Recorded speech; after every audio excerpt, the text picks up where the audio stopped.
देखते हैं, ये सवाल हमारा रिसेंट अटेम्प्ट का ही है। Prepare following using different method. आपने statement of income expenditure account बनाना है 31 दिसंबर 2021 के लिए, और एसओएफपी भी इसकी आपने क्या करनी है, बनानी है। Following is the trial balance of Mehtab welfare hospital 31 दिसंबर 2021 को, उसने हमें ट्रायल बैलेंस गिवन की है। कैपिटल वर्किंग प्रोसेस है ईयर एंड के ऊपर, कैश एट बैंक है, क्लोजिंग इन्वेंट्री है, ये हमारा क्लोजिंग बैलेंस होता है। कॉन्ट्रीब्यूशन रिसीव है, जनरल फंड ओपनिंग हमारा, मेडिकल इक्विपमेंट है, और मेडिकल इक्विपमेंट 320 का डेबिट है और 100 का हमारे पास क्रेडिट है। ओके।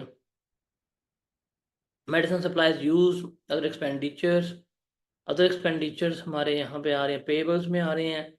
रिसर्च कॉस्ट है, रिस्ट्रिक्टेड फंड हमारे पास 180 का है, सैलरीज हैं। इसने हमें क्या किया है, ट्रायल बैलेंस जो है वो गिवन किया है।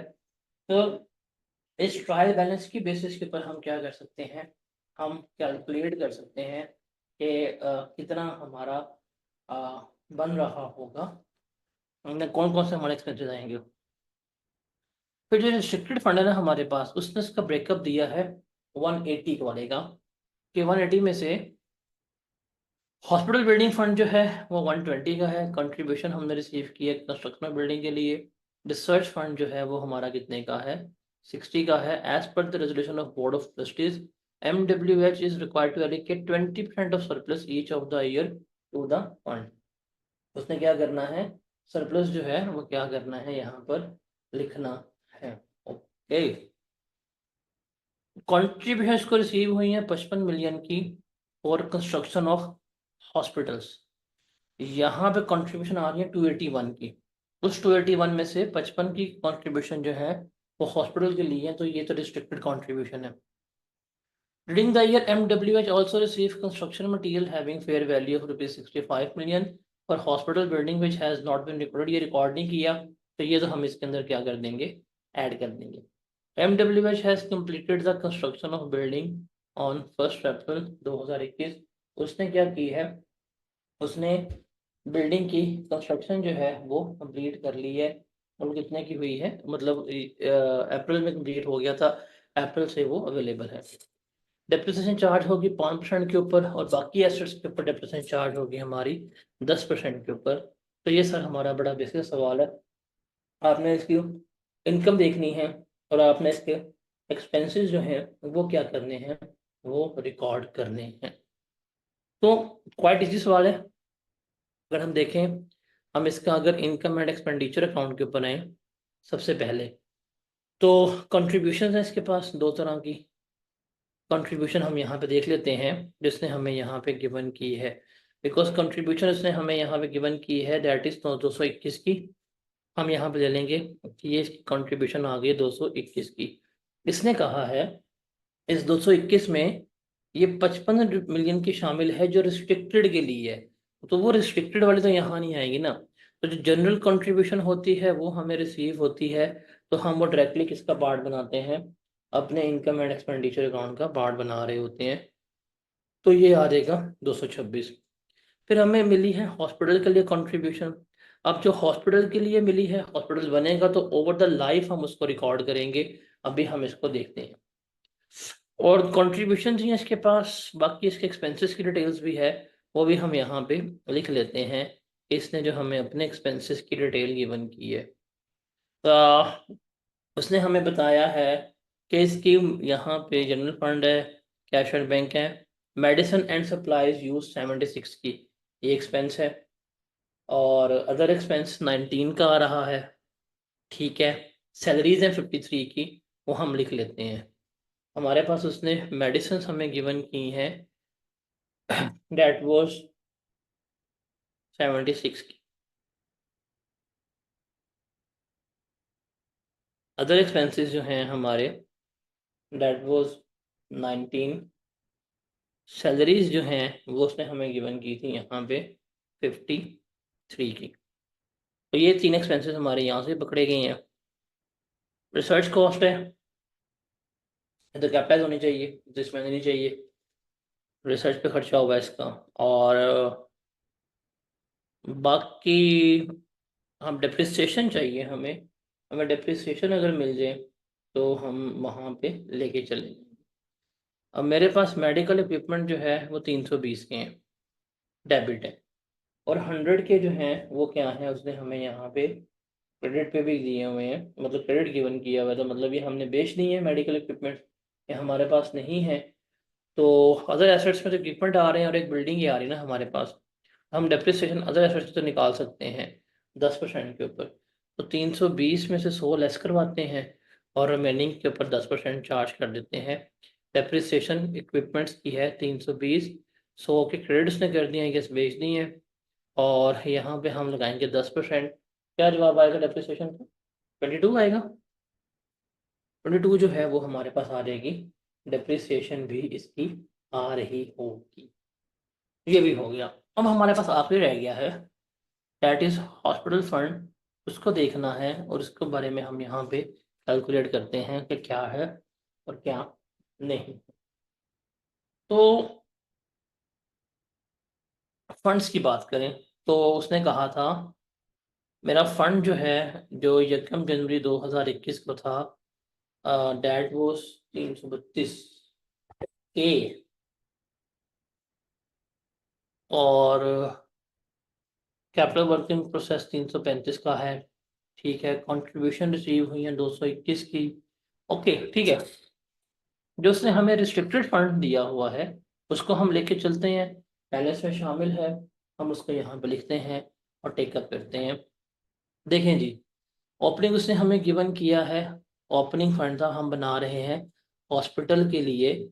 जो रिस्ट्रिक्टेड फंड बना है हम उसकी बात कर रहे हैं। ओपनिंग बैलेंस उसने हमें गिवन किया हुआ था, वो कितना था, 120 का था, उसने हमें बता दिया। फिर वो कहता है 55 मिलियन की कंट्रीब्यूशन रिसीव हुई है इस साल, तो हमें जो कैश में कंट्रीब्यूशन मिली है 55 मिलियन की, वो भी हमने यहाँ पे फंड में डाल दी। उसके बाद वो कहता है ड्यूरिंग द ईयर उसको इन काइंड कंसिडरेशन मिली है, दैट वाज 65 मिलियन, तो वो भी हम क्या करेंगे, इसमें ऐड कर देंगे। तो और कुछ है नहीं, और कुछ नहीं है, इसको जमा करते हैं।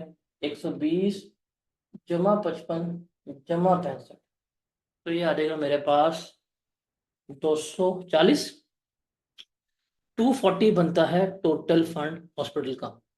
अब हॉस्पिटल के लिए हमने फंड रखा हुआ था और उसने कहा है बिल्डिंग जो है वो कंप्लीट हो गई है। अब कंप्लीट हो गई है तो ठीक है जी, अब हमने इस फंड में से क्या करना है, हर साल अब अमाउंट निकालनी है और वो हमने कहाँ पे लिखनी है, आपने अपने इनकम एक्सपेंडिचर अकाउंट का पार्ट बनानी है। किस लाइफ के ऊपर, डेप्रिसिएशन की लाइफ के ऊपर। तो अगर इस साल की बात करूं, इस साल की बात करूं तो जो इनकम में जाएगा, बिकॉज जितना डेप्रिशिएट करेंगे उतना इनकम में जाएगा, हमारा ये फंड जो है वो तो कंप्लीट हो गया है, तो 240 है, रेट हमारा 5% है, उसी बेस के ऊपर होगा, और ये अप्रैल में होगा। अप्रैल मई जून जुलाई अगस्त सितंबर अक्टूबर नवंबर दिसंबर, 9 महीने। तो इसको हम करेंगे 9/12, 240 × 5%, ये हो जाएगा 12। 12 को 9/12 किया तो ये आ गया 9। तो 9 जो है वो रियलाइज हो जाएगा इस महीने, इस साल, तो एंड पे इसका बचेगा कितना, 231। तो ये जब 9 की इनकम रियलाइज हुई है, ये आ जाएगी जी हमारी हॉस्पिटल कंट्रीब्यूशन, ये आ गई जी हमारी 9 की। और तो कोई नहीं है हमारे पास, तो टोटल हमारी बन जाएगी इनकम दैट इज 235, ये मेरी टोटल इनकम बनती है। एक्सपेंसेस भी हम क्या कर सकते हैं, यहाँ पर कैलकुलेट कर सकते हैं। अब मेरा हॉस्पिटल कंप्लीट हो गया है, हॉस्पिटल कंप्लीट हुआ है 335 का। ठीक है जी, हम हॉस्पिटल की डेप्रिसिएशन भी चार्ज कर लेते हैं। हॉस्पिटल कंप्लीट हुआ, टोटल खर्चा हुआ 335। उसने फिर मुझे यहाँ पे कहा था कि ये जो कंट्रीब्यूशन मिली है कंस्ट्रक्शन मटेरियल की, ये रिकॉर्ड ही नहीं की, और ये मटेरियल तो बीच में ऐड होना चाहिए, तो हम इसको भी क्या करेंगे, 65 को ऐड कर देंगे। 335 जमा 65, तो ये गालिबन हो जाएगा हमारा 400। तो डेप्रिसिएशन रेट जो है हमारा 5% है, और इस साल जो कि अप्रैल में कंप्लीट हुआ है, तो 9/12 करके डेप्रिसिएशन लेंगे तो हमारी डेप्रिसिएशन आ जाएगी 15। 15 जो है वो हमारी डेप्रिसिएशन बन रही होगी। और तो इसके खिलाफ हमें कुछ भी नहीं है, एक्सपेंसेस डेप्रिसिएशन भी हमारी हो गई है, इनकम भी हमारी पूरी हो गई है। और एक्सपेंसेस को जमा कर लेते हैं। एक्सपेंसेस कितने बनते हैं? 76 प्लस 19 प्लस 53 प्लस 22 प्लस 15, 185 बनेंगे। 185 आपके एक्सपेंसेस आ गए। 235 में से 185 लेस करवाएं। आई गेस सरप्लस आ रहा है, if I am not wrong. कितना होगा? 235 में से 185 ये 50। 50 का सरप्लस जो है वो हमारा यहाँ पे आ जाता है। तो that was quite straight forward question, सिर्फ ये इसकी वर्किंग थी हॉस्पिटल कंट्रीब्यूशन की। अब इसकी एसओएफपी भी हम बना लेते हैं। एसओएफपी में हमारे पास आ जाएंगे इसके नॉन करंट एसेट्स आ जाएंगे, और फिर हम लिखेंगे हमारे करंट एसेट्स। अब नॉन करंट एसेट्स में सबसे पहले आ जाएगी जी हमारे पास हॉस्पिटल बिल्डिंग। ये हमने हॉस्पिटल की बिल्डिंग जो है वो क्या करनी है, वो हमने यहाँ पर रिकॉर्ड करनी है। तो अभी हॉस्पिटल हमारा कंप्लीट हुआ 335 का। 65 उसमें से वो मटेरियल के ऐड किए हैं, और 15 हमारी जो यहाँ पे डेप्रिसिएशन रिकॉर्ड हुई है वो भी लेस करवाएंगे ना, बिकॉज 335 जमा 65 और डेप्रिसिएशन लेस करवा के नेट लिखने, वरना आप इसे क्रॉस अप करके भी लिख सकते हैं। तो ये कितना आ रहेगा? 365, 400, 385। ये 385 की हमारी बिल्डिंग शो हो जाएगी। फिर आ जाएंगे जी हमारे पास इक्विपमेंट। इक्विपमेंट हमारे पास उसने यहाँ पे गिवन किए हुए थे। मेडिकल इक्विपमेंट 320 के हैं, और मेडिकल इक्विपमेंट की हमने डेप्रिसिएशन भी तो चार्ज की थी 22 की। तो 320 माइनस 100 माइनस 22, बिकॉज वो क्रेडिट पे भी है। 320 माइनस 100 माइनस 22, ये आ जाएगा 220 में से 22 के 198। 198 के हमारे शो हो रहेंगे ये, और तो कोई नॉट एसिड नहीं है। इसको हम लिख लेंगे, कितना आ जाएगा मेरे पास ये 583। ये मेरा क्या बनेगा? नॉन करंट एसेट्स बन रहे होंगे।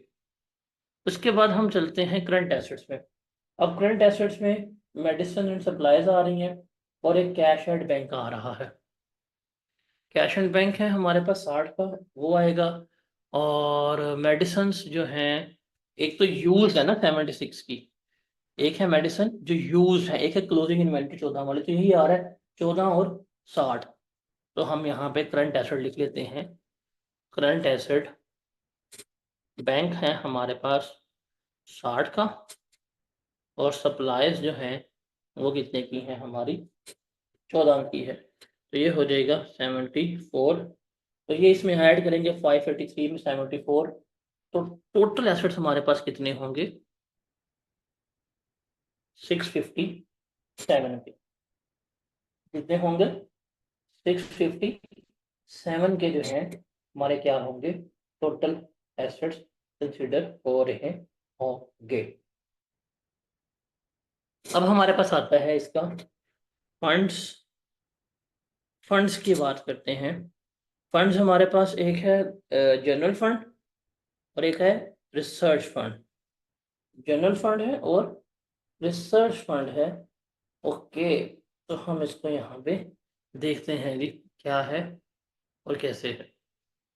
जनरल फंड है हमारे पास, उसने हमें गिवन किया दैट इज 332। यहाँ पर लिख लेते हैं सबसे पहले जनरल फंड वो कितना है? 332। इसमें हमने ऐड करना है सरप्लस फॉर द ईयर, वो हमारा आया है 50 का। उसने कहा है as per the resolution of board, कि बोर्ड की रेजोल्यूशन के मुताबिक 20% सरप्लस हम जाएगा रिसर्च फंड में। इसका मतलब हम सरप्लस का 80% ऐड करेंगे। 50 का सरप्लस आया है, 20% जाएगा उसमें रिसर्च फंड में, 80% हम लेके इसमें ऐड कर रहे होंगे। तो 50 का 80% कितना आएगा? 40। 40 हम इसमें ऐड करेंगे, तो ये आ जाएगा मेरे पास 372। फिर है मेरे पास रिसर्च फंड। रिसर्च फंड इसने मुझे गिवन किया हुआ है, दैट इज रिस्ट्रिक्टेड फंड है, और वो 60 का है। ये जी फंड है मेरे पास 60 का। हमारी रिसर्च कॉस्ट इनकर हुई है वो कितने की? 33 की। हम पढ़ के आज हैं रिस्ट्रिक्टेड फंड 3 मिल जाता, इसकी जो कॉस्ट है इसमें से लेस करवा दो, लेस हो गई। और 50 का सरप्लस था, इसका 20% हमने यहाँ पे एलोकेट करना है। तो 50 में 10 इसमें हम यहाँ पे करा देंगे। 60 माइनस 33 ये हो जाएगा जी मेरे पास 27 प्लस 10, ये हो जाएगा 37, ये हम इसमें ऐड कर देंगे। तो 372 जमा 37 कितना बनेगा? 409। 409 जो है वो मेरे पास क्या बन रहा होगा, आ रहा होगा। अब हम चलते हैं लाइबिलिटीज में। अब हम आएंगे लाइबिलिटीज में। एक है मेरे पास नॉन करंट लाइबिलिटीज और दूसरी है मेरे पास करंट लाइबिलिटीज। करंट लाइबिलिटीज में यहाँ पे हमारे पास आ रहा था पेएबल्स 17 का, वो हम यहाँ पे लिख लेते हैं कि ये मेरे पास आ गए हैं पेएबल्स, और वो कितने हैं, 17 के हैं, वो हमने यहाँ पे लिख लिए। अब आते हैं जरा फंड के ऊपर। ये देखें जी, ये फंड है मेरा। अब ये फंड चूंकि मेरी बिल्डिंग बन गई हुई है, डेफर्ड लाइबिलिटी है, इसको over the period of time मैंने क्या करना है, रिकॉर्ड करना है। और ये 5% है, तो मतलब अगले साल इसका 5% जो है रियलाइज हो जाना है। तो बताएं कितना बनता है?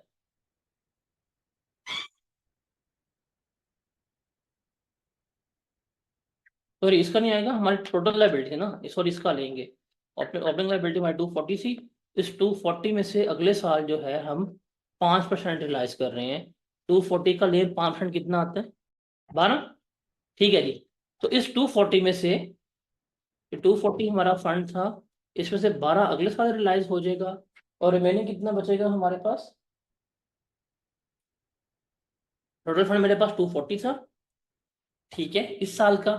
इस 240 में से इस साल रियलाइज होगा 9 का, अगले साल रियलाइज होगा 12 का, रिमेनिंग कितना आएगा? 219। ठीक है जी। तो 12 अगले साल रियलाइज हो रहा है, तो करंट लायबिलिटी में जो डेफर्ड कंट्रीब्यूशन आएगी हॉस्पिटल की, वो होगी हमारे पास 12 की। और नॉन करंट लायबिलिटी में जो हॉस्पिटल की डेफर्ड कंट्रीब्यूशन आएगी, वो कितनी होगी हमारे पास? 219 की होगी। तो ये जमा करें, 409 जमा 219 जमा 17 जमा 12, क्या जवाब आता है?